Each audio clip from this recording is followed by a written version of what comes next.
Fala galera, tudo bem? Rui aqui. Vamos continuar nosso estudo de história antiga. Hoje nós vamos falar aí da escola pitagórica, né? Vocês estão vendo aí um quadro de Pitágoras saudando o sol. Acho que ele gost... Eu lembro de umas histórias de que ele gostava dessas coisas assim de saudar o sol. Mas então a escola pitagórica ela é bem diferente da escola de Mileto, porque ela seria assim mais mística, religiosa, né? Então ela começa obviamente com um cara chamado Pitágoras, né, de Samos, que ele se muda para Crotona, na Itália, provavelmente fugindo da tirania de Polícrates por volta ali de 530, né? Então, um pouquinho, uns 50 anos depois de Tales de Mileto, né? Então, lá em Crotona, ele funda uma fraternidade religiosa que durou quase um século, embora algumas outras comunidades pitagóricas duraram até a segunda metade do século IV. O Cornford fala, né? Pitágoras apresentava a combinação rara da mais alta força espiritual e intelectual. Mas para ele, ainda assim, o espiritual prevalece naturalmente, né? Então, a questão é que, por esse caráter meio espiritual da personalidade de Pitágoras, né? O mundo precisava ter uma personalidade, né, um character, como ele chama em inglês, né? E na escola de Mileto não tinha isso, né? Mesmo o, antes do Anaxímenes, né, em que ainda tinha alguma substância primeira. Tudo bem que o próprio ar pode ser considerado uma substância divina, né? No pensamento de Anaxímenes, né? Mas ah, não tinha exatamente um Deus, então você não ia ter uma religião para o ar, né? Ou para a substância, para o ilimitado, né? Já era algo, parece substâncias mesmo, tipo coisas químicas seria dizer demais, né? Mas não era um Deus, não era, como é que o Cornford fala, né? Não é objeto nem de culto nem de amor, da, não, e também não fala nada da alma nem do seu valor, né? Então era um negócio que não tinha valor religioso, né? O pitagorismo, ao contrário, é uma reconstrução da vida religiosa, tanto que ele vai fazer uma análise interessante de que a expressão filosofia, que teria sido criação de Pitágoras, né? Ele teria sido o primeiro a se chamar filósofo, né? Portanto, um amigo da sabedoria entende o conhecimento não como um ele usa essa expressão filho do maravilhamento, né, mas sobretudo do desejo secreto de ter o poder sobre a natureza, mas como um método de buscar o bem, o bem-estar e ele fala o bem-fazer da alma humana, né, ou de viver até uma vida virtuosa. Então, quando você fala assim, é um amigo da sabedoria, existe um negócio chamado sabedoria que deve ser buscado, né, não é meramente você saber que aconteceram certas coisas, mas tem um ideal, né? Alguma coisa superior a ser buscada, né? Então, nisso, Pitágoras foi a inspiração dos sistemas socrático, estoico e neoplatônico, né? Então, tem nesse aspecto mais de buscar uma sabedoria, né? Então, não temos documentos escritos sobre o pitagorismo antes do século quinto com um cara chamado Filolau. E além disso, a tradição pitagórica tem o problema de atribuir todas as descobertas a Pitágoras. Então, tem muita conjectura envolvida na reconstrução do sistema do Pitágoras, da pessoa Pitágoras, né? Então, para o Cornford, o melhor caminho é considerar primeiro as crenças da natureza, sobre a natureza de Deus, da alma, do universo, que estão implícitas nas doutrinas religiosas que conhecemos de Pitágoras e no tipo de sociedade, né? Ele está falando do grupo ali, né? Da organização do grupo que ele criou. Depois, comparar essas crenças com o que sabemos de seus princípios cosmológicos, isso é a teoria da harmonia, a gente vai ver o que que é, né, e dos números. A gente vai ver que harmonia não é, né, harmonia, né, por isso que eu estou falando até de um jeito diferente, né. Então, o Cornford vai falar que teve depois, de um certo momento, uma separação entre dois grupos pitagóricos, né, embora ele prefere analisar o grupo mais antigo, que seria o grupo que ainda estava ligado com a ideia da doutrina religiosa, que o grupo novo teria se separado dessa visão mais religiosa do Pitágoras, né, sendo mais científico, por assim dizer, né. Então, a fraternidade pitagórica era modelada nas sociedades de cultos de mistério, em que a admissão requeria uma iniciação, isto é, uma purificação seguida de uma revelação da verdade. A purificação era uma abstinência e se abster de certas abstinência de comida, né, e de alguns tipos de vestes, né, que é bem interessante, né. E também a purificação da alma pela teoria, que era a contemplação da ordem divina do mundo. A revelação eram verdades que foram transmitidas por Pitágoras elaborada pelos seguidores deles, né, talvez uma doutrina, por assim dizer, né. Então o Cornford fala que a gente teve, tipo, 2 axiomas que a gente aprendeu com os órficos, né, de como que é a experiência psicológica desse tipo de sociedade, né. Então, ele fala que é primeiro do monismo, que toda a vida é um e Deus é um, né? E o dualismo, que é assim como na alma, no mundo, assim como na alma, há o confronto de duas forças opostas, o bem e o mal, a luz e as trevas, né?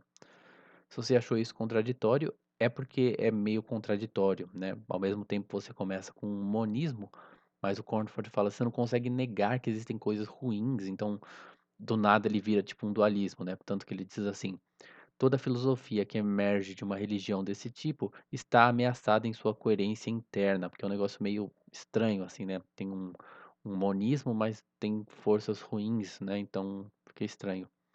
Então, ambos os princípios aparecem na doutrina pitagórica da transmigração. Para o Pitágoras, então, todas as almas se originam na fonte divina e circulam em uma série contínua de todas as formas de vida, né? Basicamente, vai reencarnando.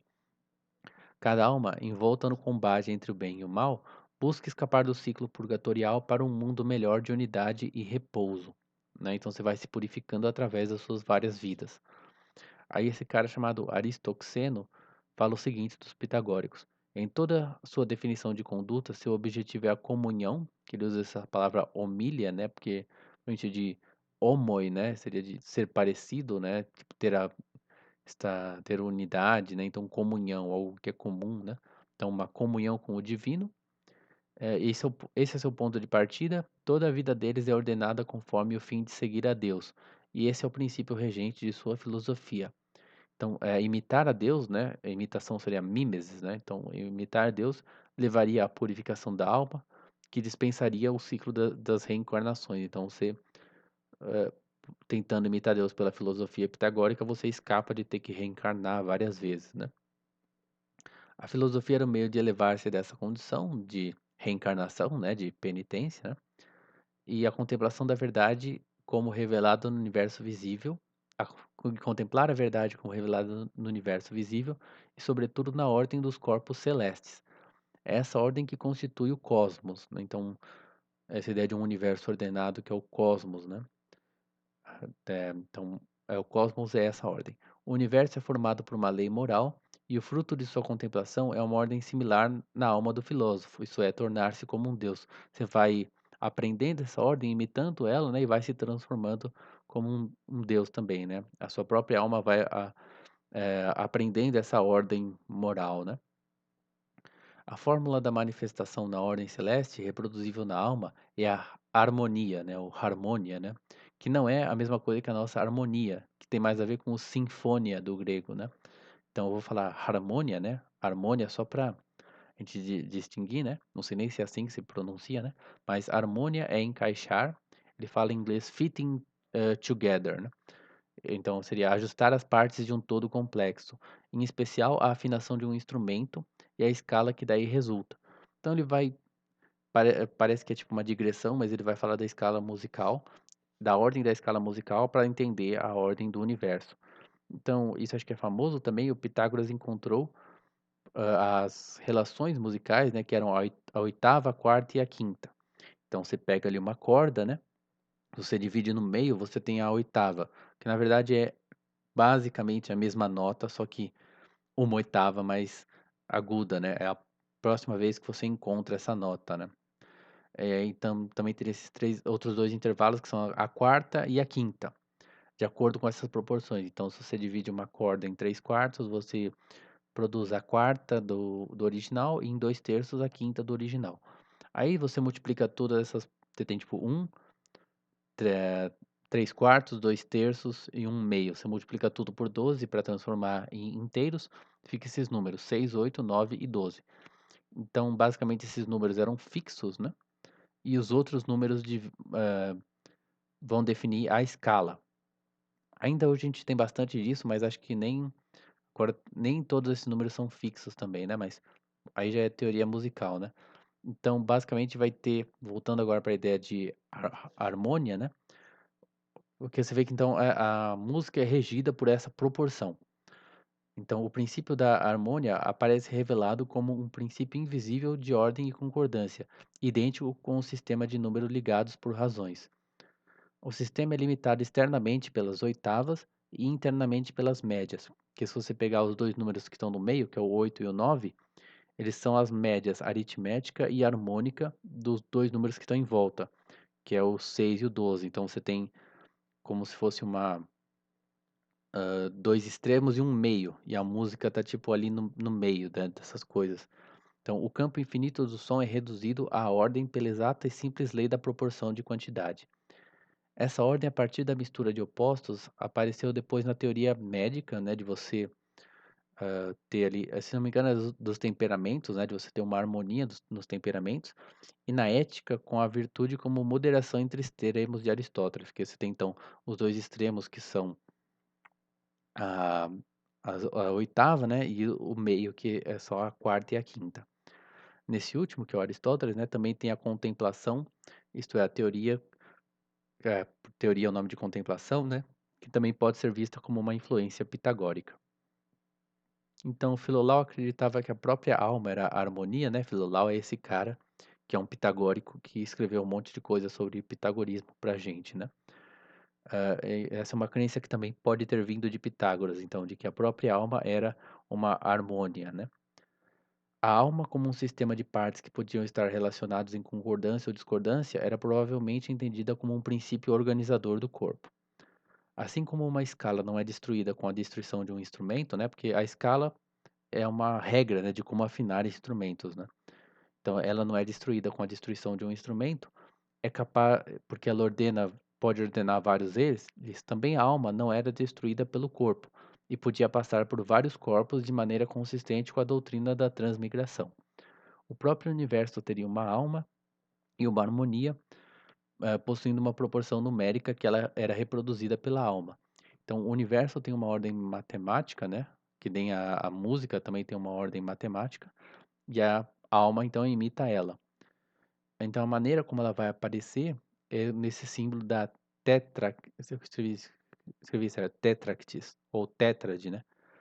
Que era, ela é um sistema de números e simboliza os elementos do número, que são os elementos de todas as coisas. Ela é descrita como contendo a raiz e a fonte de toda a natureza, sempre em fluxo, né? Então, apesar das mudanças da natureza, tem essa ordem por trás, né? Essa ordem fixa, eterna, né? Ela era identificada com a harmonia do universo, chamada de cosmos, céu e todo, né? O todo. Ela, era, ela também era chamada de década, porque é basicamente, eu não coloquei aqui a imagem, mas você imagina uma pedrinha assim, né? E embaixo tem tipo duas, aí embaixo três e embaixo quatro, né?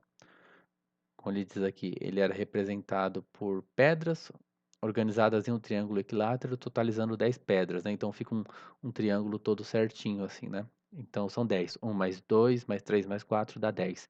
Então é tétractis, porque tem 4 fileiras, ou décadas, porque são 10 pedras, né? Ela representa as consonâncias no sentido em que esses quatro números são os que ocorrem na proporção da escala musical descoberta por Pitágoras.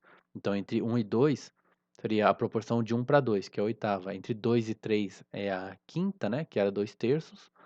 E as duas últimas fileiras, né, 3 e 4, que é o 3 quartos da, da quinta, né?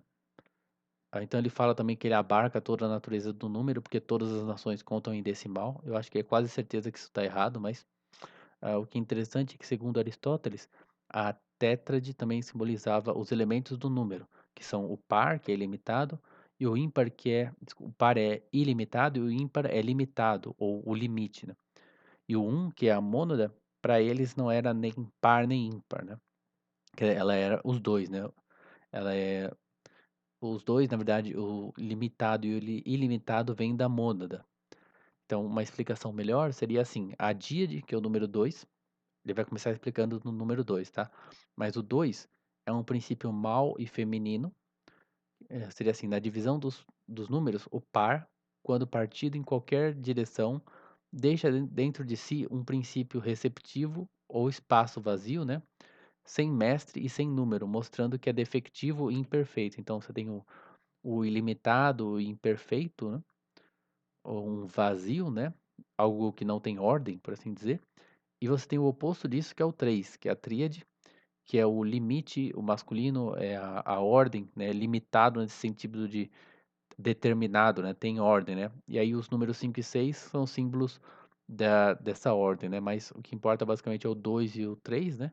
Então o 2 faz sentido, porque são meio que 2 coisas separadas, né. Então você tem uma desordem, né, você tem multiplicidade, você não tem, separação, né.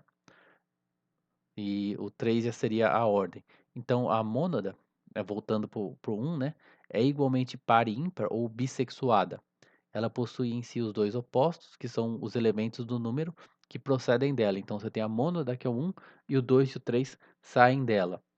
Então o processo que se segue é o mesmo da separação de opostos de uma substância primordial, que já notamos em Anaximandro e nas cosmogonias míticas. Então você tem nos órficos você tem um ovo cósmico que se separa em 2, né, na Terra e no céu. Vamos fazer assim, vamos primeiro para o número 4. O Cornford não explica muito, mas do que eu pesquisei, o número 4 para os pitagóricos era tipo as coisas do mundo real, que o Cornford identifica com a justiça do sistema de Anaximandro. Ele bota a frase, né, no ponto correspondente em seu sistema, Anaximandro dá proeminência à justiça, que mantém em união os opostos partidos e aplicando a punição da injustiça de acordo com a ordem do tempo, né? Aquela coisa de que você tinha ali o céu e a terra, né? Acho que ele não chamava assim, né? Você tinha os vários elementos, né? O quente e o frio, o seco e o úmido, e esses elementos se atacavam, né? E depois de um tempo eles se separavam. A justiça era a separação, né? A justiça separava eles de novo, né? E punia a injustiça, né? Separando eles de volta. Então, se você pensar aqui, você tem para os órficos você tinha o ovo do mundo que se separava em céu e terra. Para a escola de Mileto você tinha o ilimitado, né? Que se separava nos vários elementos. Para o pitagorismo você tinha a mônada que se separa no ilimitado e no limitado, né? O masculino e o feminino. E aí, então, na cosmogonia órfica, você tinha então o ovo do mundo, separou em dois. Você tinha o Eros, que juntava de novo o céu e a terra e criava os seres vivos. No sistema da escola de Mileto, né, sobretudo Tales e Anaximandro, você tinha essa separação dos elementos e você tinha a junção deles, né, os ataques que eles faziam entre si, né, as injustiças entre eles que criava os seres vivos. E na escola pitagórica você tem o número 4, né, que é o princípio de você juntar a díade e a tríade, né, o limitado e o ilimitado, para formar os seres reais, né. Então você vê que tem umas analogias entre os órficos, a escola de Mileto e a escola pitagórica, né. Então o Cornford vai olhar para o Pitágoras como alguém que concebeu um mundo suprassensível dos conceitos relacionados em um sistema infinito de ideias eternas, né? Você tem números, né? Tem a número um, número 2, né? E as proporções entre eles, né? Um mundo sem tempo, porque essas coisas são eternas, né? São princípios constantes, onde nenhum processo pode ocorrer e que não é afetado pela existência, criação ou perecimento de nenhum ser vivo, né? São meio princípios que estão sempre ali funcionando, né? Porém, Pitágoras não conseguia distinguir entre um processo lógico, como a geração dos números, e a geração do céu visível. A diferença no entendimento da mônada causará a ruptura na escola pitagórica, né? Claro que isso é uma interpretação do Cornford, né? Mais essa parte não conseguia distinguir entre um processo lógico, como a geração dos números, e a geração do céu visível. Algum defensor da escola pitagórica ficaria bravo, né? E daria seus argumentos, né? Então, quanto ao surgimento dos seres sensíveis, então, todas as coisas eram compostas dos dois princípios, limitado e ilimitado, limitado e ilimitado, que saíam da mônada. O ilimitado corresponde à noite dos órficos. Eu achei que ficou estranho isso, porque a noite. Bom, mas ele teria. Bom, vamos lá. Segundo Aristóteles, os pitagóricos não distinguiam entre um sólido matemático e um corpo físico com suas propriedades sensíveis.